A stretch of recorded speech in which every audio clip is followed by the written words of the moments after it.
进行获得所有强化项目的装备。遭遇点是什么？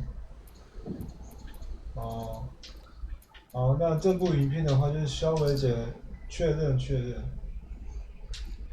这部影片就是肖伟，就是介绍一下一些打完后的一些内容。哎呦，这个也就是属于那个生化危机里头的那个新关卡，超难度。完成挑战可解锁叫比尔、马里曼尼、梅尔、叶拉、列夫、艾比、乔尔、汤米、杰西、皮娜、艾丽。还有造型，在其他造型中购买。哦，好，等我一下啊。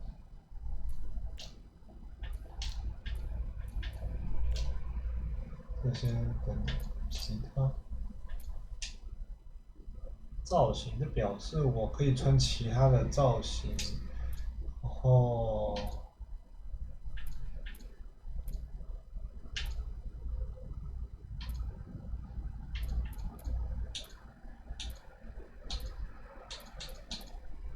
所以是。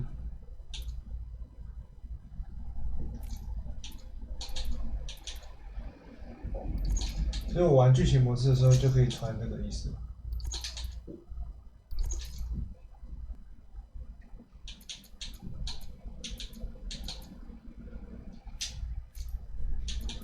感觉很像，是这么一回事。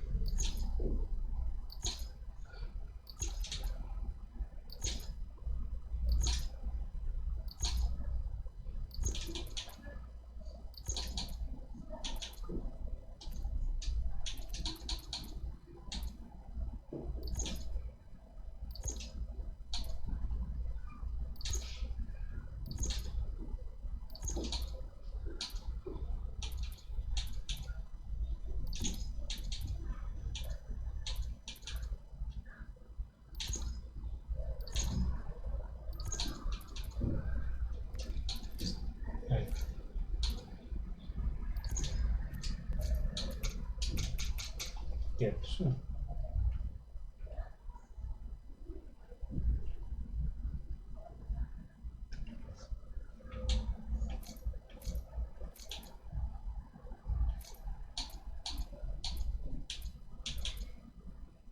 我靠，朋克，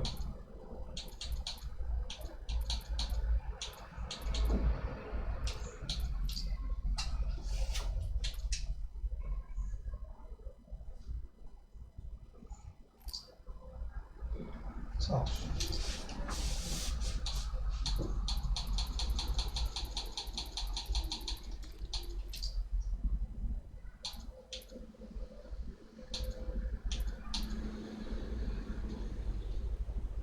沙形，慢动作，子弹模式。哎呦，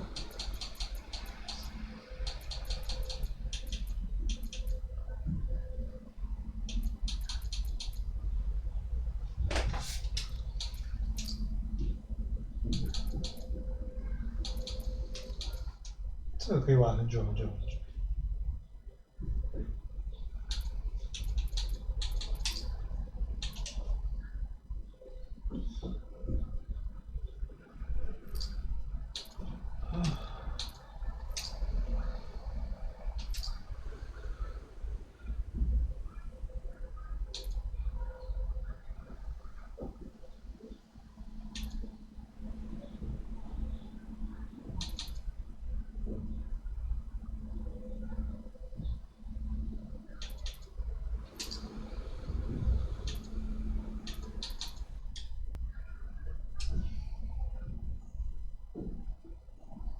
什么 DLC 吗？额外剧情？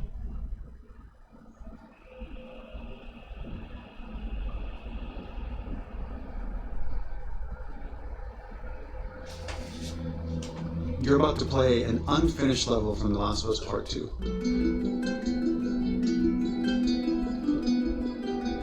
The reason we added this section is there are a few sequences, and we picked a few of the best ones, that we cut from the game. You know, often we build a game that's much bigger than what ends up being the final product. They were months away from being finished, but we wanted to give you an insight of what it's like when we build a game, because often we have this whole thing constructed and it doesn't have final art or audio or dialogue. And here you get to see the building blocks and what it's like when we first string a bunch of these levels together. This is the intro to the first deleted level, and this one is the roughest of the three. We wanted to show more of how Jackson operates. So this is the festival where Ellie ultimately kisses Dina. This sequence would have come very late in the game as a flashback sequence while you're in the farm with Dina. And we wanted to show what is the rest of Jackson doing. And we wanted to put it on the stick, make it interactive. So you could see when you're outside, there are all these almost like carnival games that you can play. You can mix drinks, you can play with these kids that are playing a sort of clicker Marco Polo, sit down and listen to conversations. And all the different interactions are first or second pass, very, very early passes. The building blocks are there, but nothing is final. And ultimately, while we were very excited by the sequence, it's pretty fun and lighthearted. It just slowed things too much as we're barreling towards the end of the story at this point. So again, reminder, rough, missing audio, missing animation, missing gameplay tweaks, missing dialogue, but pretty representative of what it would have been. So enjoy.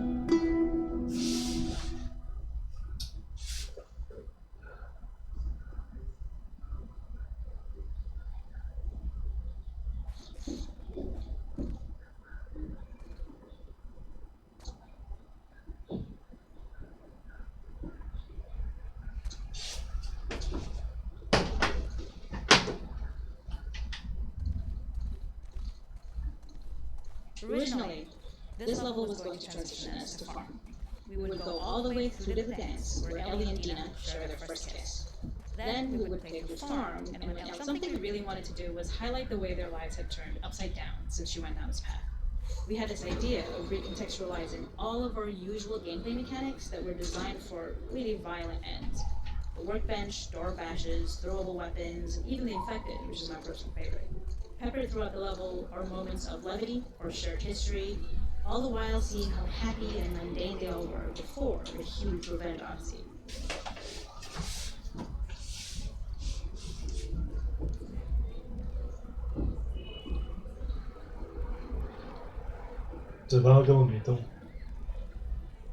We use our workbench a lot to make a lot of things that kill and maim and hurt people. Here, we had the silly idea of using the same feel, harkening back to the same animations, using the exact same UI to instead fix a trick. Like a workbench, you could pick your base, and then you could add something to it. And at the time, we had some different reactions from Ellie based on how strong you chose to make the drink. Something we wanted to prototype of before it got cut was picking up some ingredients around to add, like a lime or maybe a bottle of someone's favorite whiskey or salt, like you were earning upgrades. We also toyed with having Ellie carry around the drink you made and occasionally sip it, psyching herself up to go talk to Dina inside. She's nervous. It is not a festival without one of these throwing games. This one, of course, uses our throwable system where you're often chucking explosive things or stunning things, but for a more wholesome purpose, although some people take this game really seriously. A fun aspect of this is if you did well, you could win a toy here. Ellie would place it in her pocket. If you had done this, you'd find the toy with JJ, the baby, later back at the farm. When we cut this, the toy made it through anyway because it was so cute. It is the same one you see on the track at the farm. Ollie the elephant.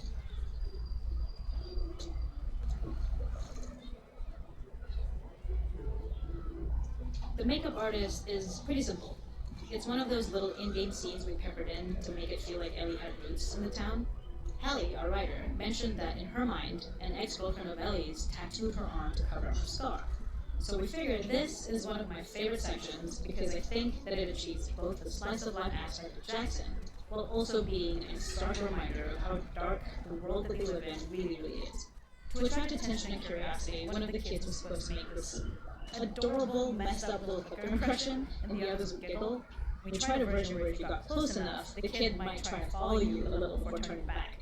Since clickers are blind and move by echolocation, for this game of messed up tag, Ellie must close her eyes and listen for when the children give themselves away.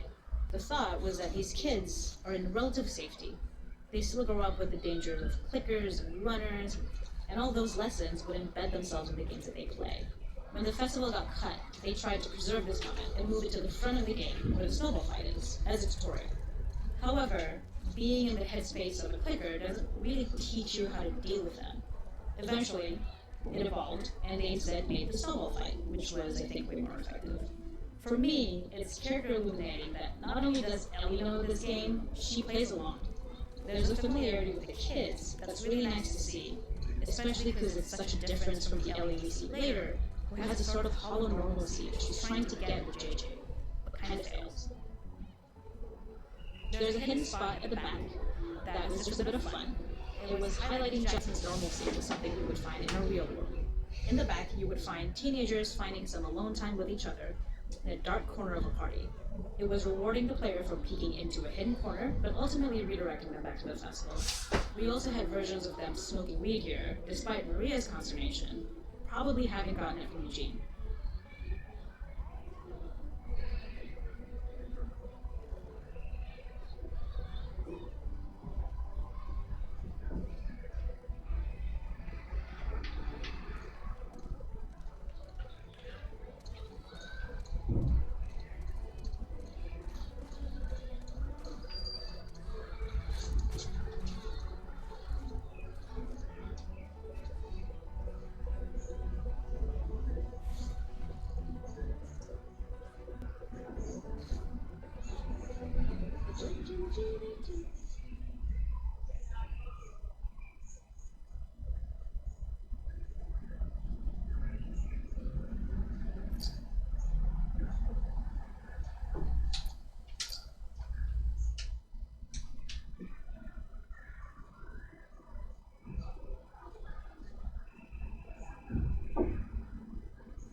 In this second level, which is an extended sequence of the sewers in Seattle. This comes on the heels of where Ellie goes into a building and she survives an attack by stalkers and then gets thrown out of the window and gets swept away by the current, and then we cut this section that used to be there in the final game. Now you will get to play it. So this was a way to get a bit more interesting puzzles, interesting traversal, figure out how Ellie can navigate the sewers with the fighting current. Ultimately, with a lot of these levels and these sequences, the reason why we cut them were for pacing purposes. But here it is for you in this very kind of raw form that part of it will feel finished, parts of it will feel like assets are missing as far as audio, animation won't be final, but it's a glimpse into what a game looks like when it's months away from finishing. Enjoy.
ladder acts as an immediate goal for the player, but being able to climb out is not going to be so easy. To keep levels interesting and engaging, we alternate between positive and negative values the player experiences. Here, it's positive to have found a ladder, but then a negative to discover it's not the solution.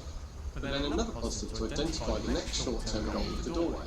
By alternating between these opposing values, we give players what they expect, but not how they expect it.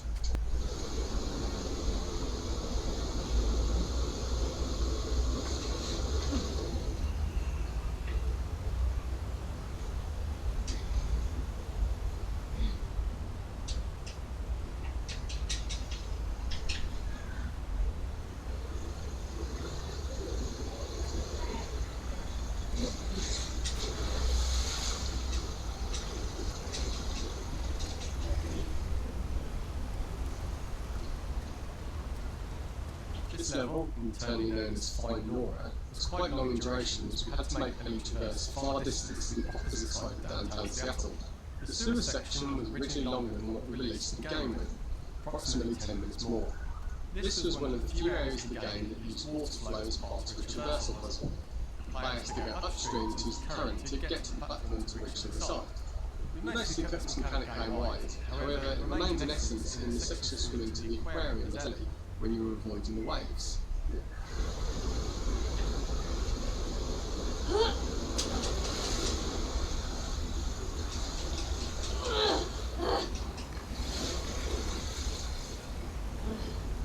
Almost had it.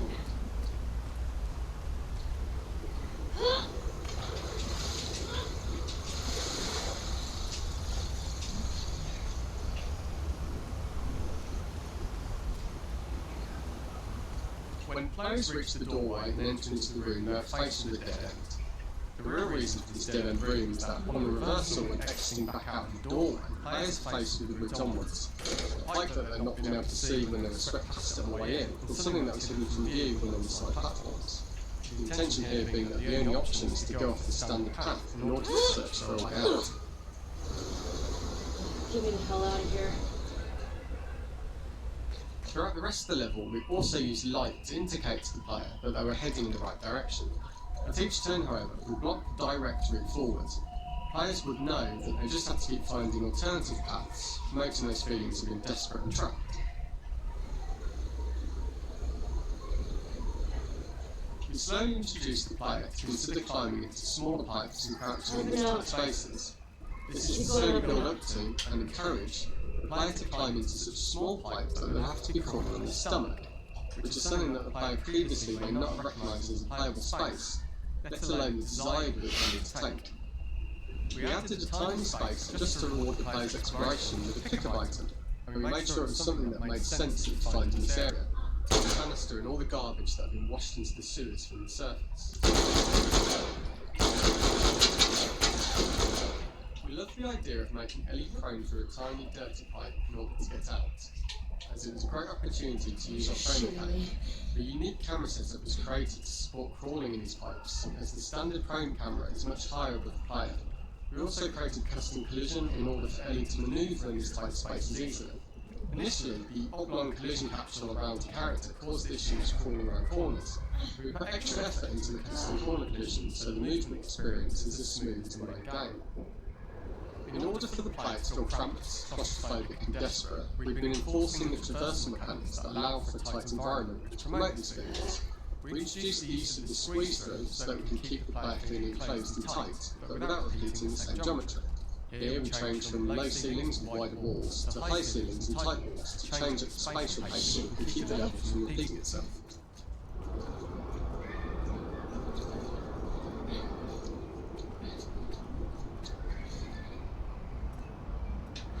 Originally, we had the waterline much higher here, so players had to swim through this tight tunnel.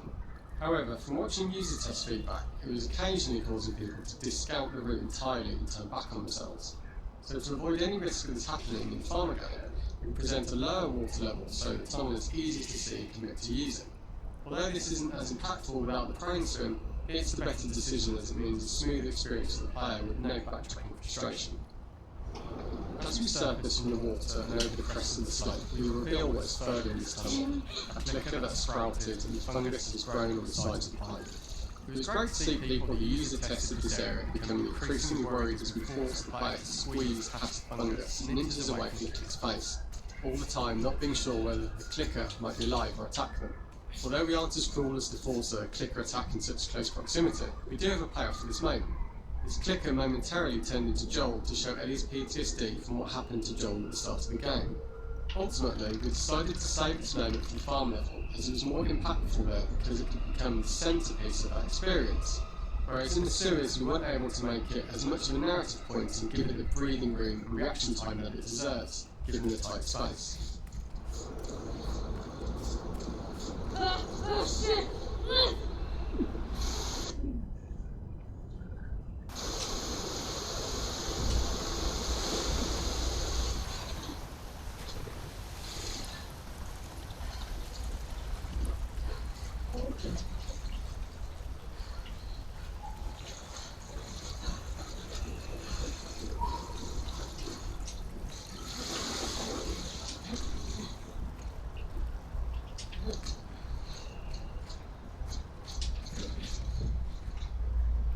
Using this pipe was retained in the iteration we shipped through, as it's the last of the extreme methods Ellie has to undergo in order to escape the sewers, and what she will go through in her pursuits for revenge.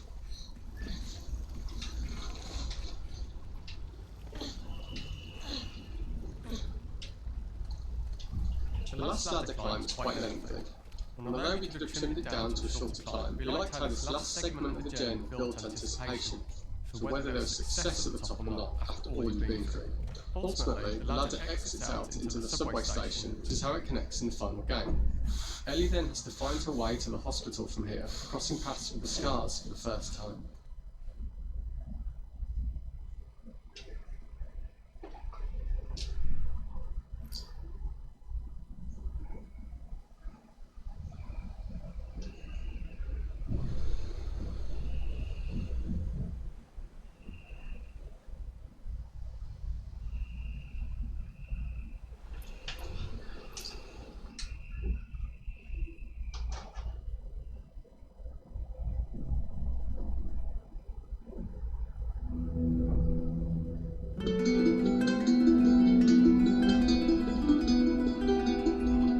For this third and final deleted level, what we call the boar hunt sequence, this was a sequence pretty late in the game. It was right after the whole Seattle Abby sequence where Abby spares Ellie.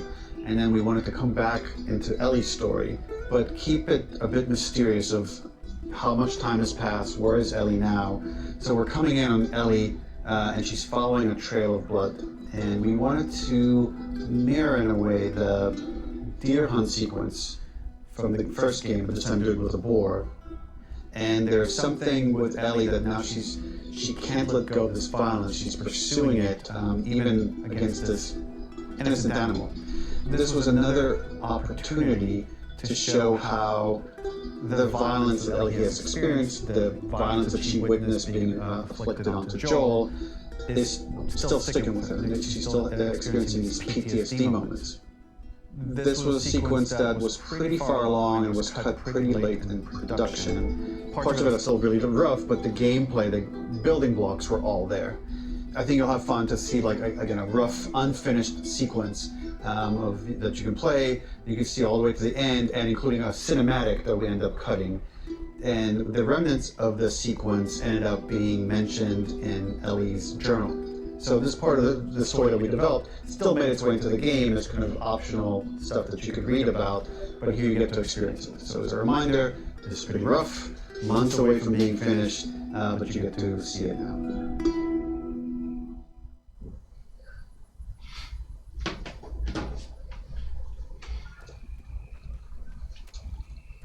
So the boar hunt was one of the hardest levels for me to work on. It was a huge challenge with the systems that we had, and we kept trying, but it never felt quite right. Originally, the level happened after the Jackson Festival, which also got cut, but before Farm. Once the festival got cut, it became the prologue to Farm. The intended experience is that we jump forward in time after the fight with Abby in the theater. We don't know where Dina is, we likely assume she's dead because she was just bleeding out. Ellie is alone, her hair is short, so maybe this is the future or the present. And she's hunting. Hunting who? Abby still? In early iterations of the fight, it was more arena-like. The player slowly whittles down the boar's health. Ellie gets more visceral and more vicious. We get a little worried about her. As the boar gets weaker, more panicked, more feral, and we start feeling sympathetic to the boar or lose hope. In all of these iterations, especially of these wider areas, it required custom AI and scripting to make sure it continues to feel organic as an animal, but we really needed it to do specific stuff. It needed to be able to close distances really, really quickly. It needed to charge to attack, but we wanted the feeling of hunting, so we needed to track it down from afar. And we also needed to discourage the player from attacking the boar when it's that close, or it would kind of turn into this melee kerfuffle. How do we do this in our world while keeping the boar believable?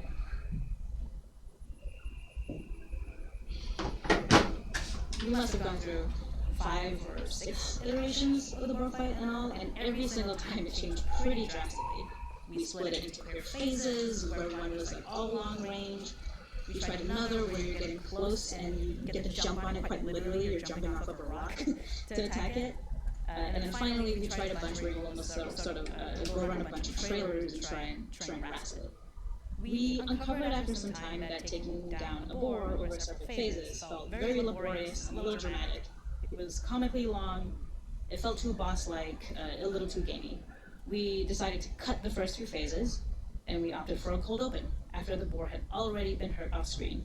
So that allowed us to focus on feeling like we're closing in on prey and to introduce the boar when it was at its most dangerous. Already hurt, already feral, much too close for comfort. And so the thinking was it would bring us more into Ellie's mindset. Is this really hunting for food, or is she hunting for some other reason?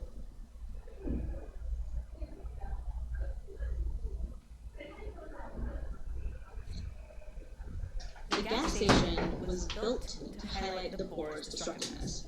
Since it's cramped, the boar feels larger. We also feel trapped, the boar with us. When it charges, it gets to its cooking, so we must be on our toes. This made it more in line with Ellie's sort of hunting for trouble mindset. Listening became more important, as well as moving around slowly so it didn't hear you. Could you spot it before it saw or heard you? And could you so you could dodge out of the way? Or is the shot worth the cost after? It feels like a gamble. By the end of the fight, everything would likely be in shambles, and we would follow it and finally enact revenge.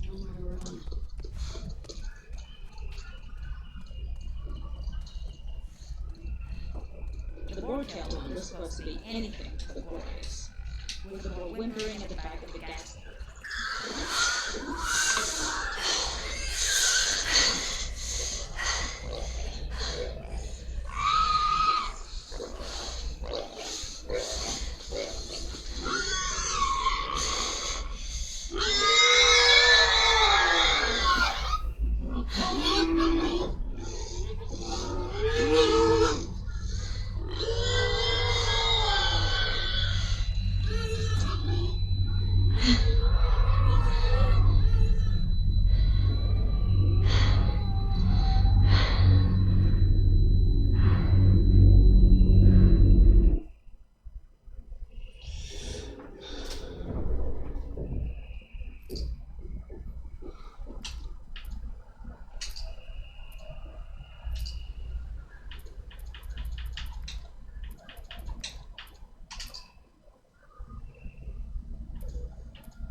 Okay. Thank you all for what is about to be a very long presentation. So Anthony and I ran some numbers, and to our best guess, The Last of Us Part 2 is 10 to 30% longer than The Last of Us Part 1. However, this is the most detailed story presentation we've ever done. Like, if you think about the presentation for T1, where we kind of talk about the quarantine zone in somewhat detail, even though most of it changed, and then it's like, and here are some things that might happen with Joel and Ellie. They might go into a spore-filled subway tunnel. They might fight some cannibals. At some point, Joel will get incapacitated. This has everything figured out, even though it might change. Every character is accounted for, every cinematic is accounted for in this presentation, which means it's going to feel twice as long as the first game. So when you freak out, that's normal, that's part of this.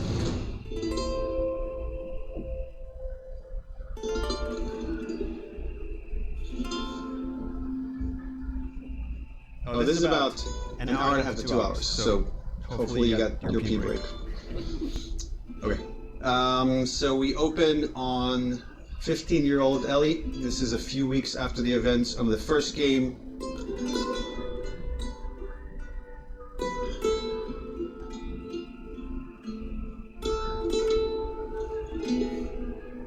There's a doorway leading down to this basement, and Ellie sees Tommy, and he's just finished climbing out of this basement, and he's hurt bad, and he's...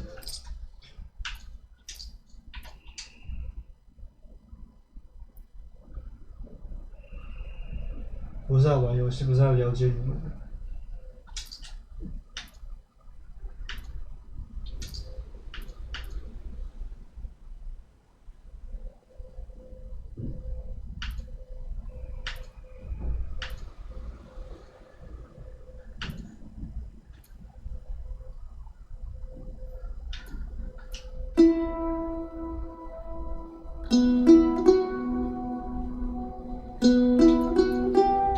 He's a big contributor to the community in Jackson.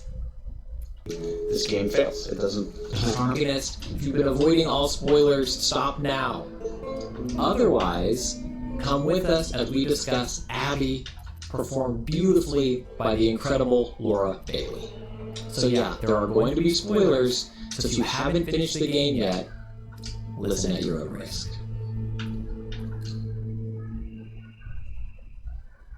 The earliest pitch for the game actually was you played with Abby for a long time, and in fact she joined Jackson. That's earliest iteration of the game. It was going to be open world, and there would have been several hubs. So the first one is you play as a character that joins Jackson, Abby. You don't know who she is or what her past is, and she is taken under Joel's wing. And you can tell these two characters have an affinity for one another, where Joel and Ellie had a...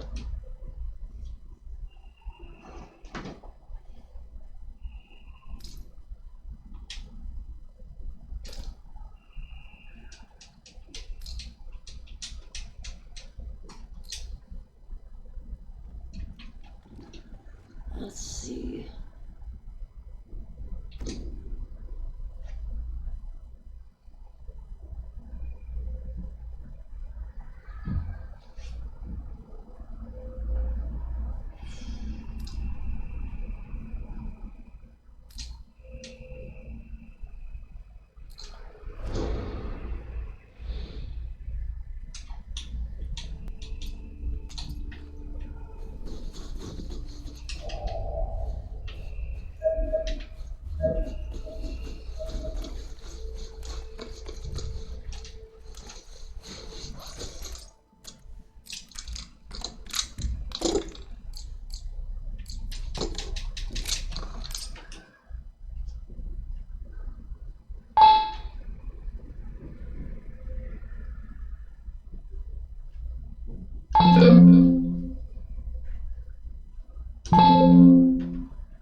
算了，差不多这样子吧。